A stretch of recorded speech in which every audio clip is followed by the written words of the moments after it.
Magandang araw po, welcome po sa aking channel, Love9 TV.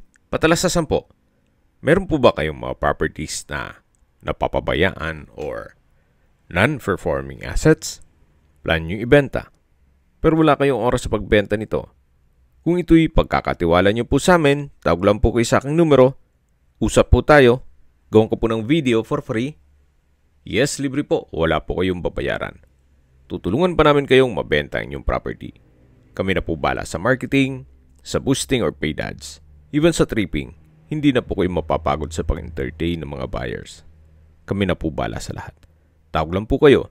Nandito po tayo ngayon sa Southwoods kung saan meron po tayong bagong video presentation. Isang residential property na may lot area na 181 square meters. At ang floor area po nito ay 181 square meters. Ito po'y titulado, buhay po ang may-ari. Kaya wala po kayong maging problema sa documentation o sa transfer ng title. Ito po'y fully furnished at well-maintained. Kaya ito po'y ready for occupancy. Samahan niyo po ako, pasok po tayo. So, dito po yung receiving area at dito naman po yung covered carport na naka-tiled flooring. At kakasya po ang isang SUV. Then yan po yung main gate. So, mula po dito sa garahe, ito po ulit yung receiving area na kung saan naka-polycarbonate po ang roofing. Then, meron din pong mga split-type aircon. Ito pong sliding glass windows ay may security grill. Lipat po tayo dito sa main door na kung saan ito ay naka-solid wood at may glass panel. Samahan niyo po ako, pasok po tayo. Ito po yung living area o salas. Naka-wood parquet po ang flooring, then meron pong chandelier. May sofa set, TV, aircon, wooden shelf.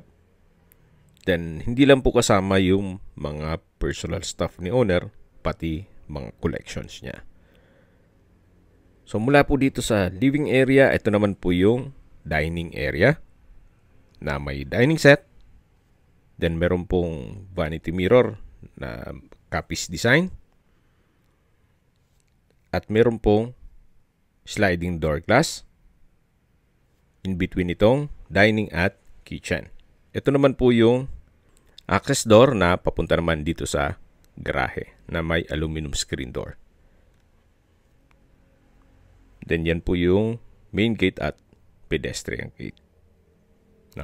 Dun po tayo pumasok kanina. So, check po natin dito sa kitchen.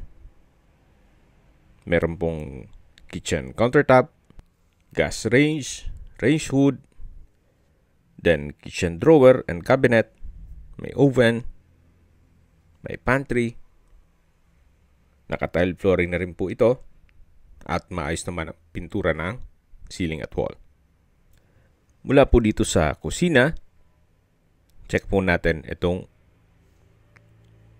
isang kwarto dito na kung saan malaki naman po ang espasyo. Then meron po itong access papunta naman sa service area. At may sariling toilet and bath. At maayos naman po ang toilet fixtures nito. Then ito po yung naka-tile bathroom wall. At may overhead shower.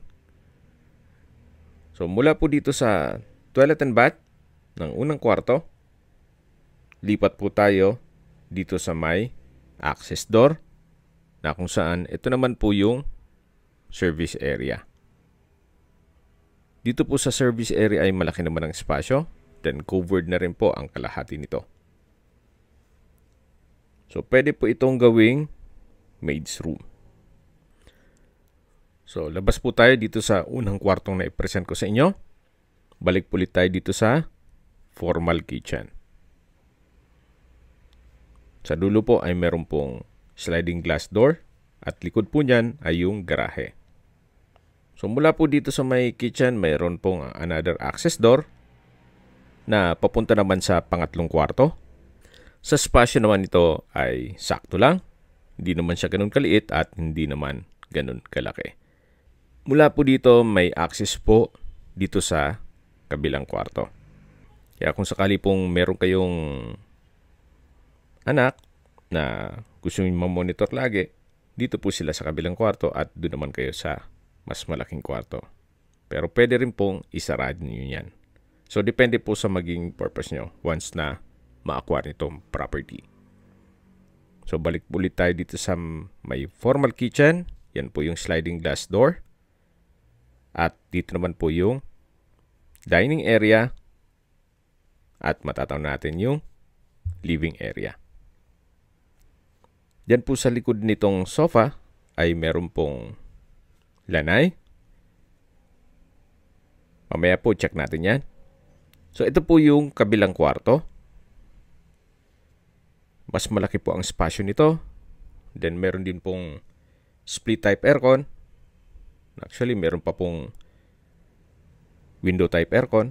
At dalawang sliding glass window with security grill. Sa pintura, maayos din po. Wala po kayong papagawa. So, ito po yung maliit na kwarto na pinakita ko sa inyo kanina. Mula sa kusina.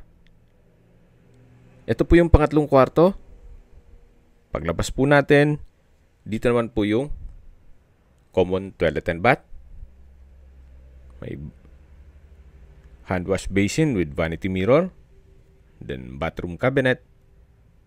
At dito naman po yung water closet. Then yung shower area. At ito po yung naka-tile bathroom wall. So labas na po tayo dito sa common toilet and bath. At check natin ipang parte nitong bahay. So mula po dito sa pangatlong kwarto, ito po yung living area o salas. At check na po natin yung pang-apat na kwarto o master bedroom. Ito po yung naka-solid wood door. Then, napakalaki din po ng spasyo nito. May glass windows. Then, sa pintura ng ceiling at wall, maayos po. Naka-wooden design tile flooring. Then, may bed frame and mattress, console table, bedside table, at meron din po itong sariling toilet and bath. Check po natin. So, naka full bath po siya. May walk-in closet. Then, hand wash basin with vanity mirror. Then, dito naman po yung sliding glass door o enclosure. Yung water closet with bidet. Stainless towel holder. Then meron pong hot shower set. From floor to ceiling po ang tile bathroom wall. So ito po yung banyo o full bath ng master bedroom. Balik po ulit tayo dito sa may living area. Then sa dulo naman yung dining at kitchen. So, ito po yung tinutukoy ko na lanay na kung saan meron pong aluminum screen door at may ilang mga ornamental plants at Chinese bamboo dito sa may perimeter fence. So, paikot na po yan hanggang dun sa service area. At doon sa kwarto na na-present ko sa inyo kanina. So, napakalaki pa po ng espasyo dito. At meron din po palang dirty kitchen. Okay, sa distance, location at travel time portion na po tayo. Napakaganda po ng lokasyon nitong property gawa ng wala pa pong isang oras nasa Manila na kayo. At hindi lang doon, napakalapit lang nito sa Southwoods. Mula Southwoods Mall, ang distance is 1.6 kilometers at ang travel time is 6 minutes. Mula naman po sa UniHealth Southwoods Hospital and Medical Center, ang distance is 1.2 kilometers at ang travel time is 4 minutes. Yan po yung lagi kong binabanggit sa inyo na dapat nyo i-consider sa pagharap ng property, yung meron pong malapit na hospital. Hindi ko naman po sinasabing sakitin kayo. Yan naman po for emergency purpose lang naman. At mula naman po sa Pasita Public Market, ang distance is 4.4 kilometers at ang travel time is 15 minutes. Mula naman po sa Makati, BGC at airport, ang distance is 31.3 kilometers at ang travel time is 41 minutes. Opo, wala pa pong isang oras nasa Manila na kayo. At sa presyo na po tayo, binibenta po ito ng owner sa murang halaga, 7.5 million pesos net. Ibig mong sabihin, si buyer na po ang sasagot sa lahat ng taxes at expenses with regard to documentation. Kung may mga katanungan po kayo, tawag lang po kayo sa aking numero. At sa mga kababayan naman natin nasa ibang bansa, meron po akong Telegram. Sa mga iPhone user naman, by iMessage. Meron din pong Imo, Skype, Viber at WhatsApp. Same number lang po, 0917-316-3399. Sa mga nagtatanong naman po ng aming Facebook, meron po kaming Facebook page na Nov9TV at Facebook Real Video. Meron din pong TikTok at Instagram. May ibang YouTube channel po kami na Nov9TV channel, Nov9TV Listings, Nov9TV On The Spot, at Nov9TV Updates. Sana po naibigan nyo ang video presentation. Paki-like and subscribe na lang po sa aking channel para ma-update din po kayo sa aking future listings. Kung sakali po hanap nyo yung mas malaking sukat ng lupa, mayroon din po kami ibang listings na pwede nyong pagpilian. Huwag po kayong mag-atubiling tumawag sa amin, then let us know your budget para malaman namin kung anong property pwede namin ilok sa inyo. Sa lahat pong viewers, subscriber at nagtiwala po sa amin, salamat po sa suporta. Ingat po kayo lagi at yung pamilya. Maraming salamat po.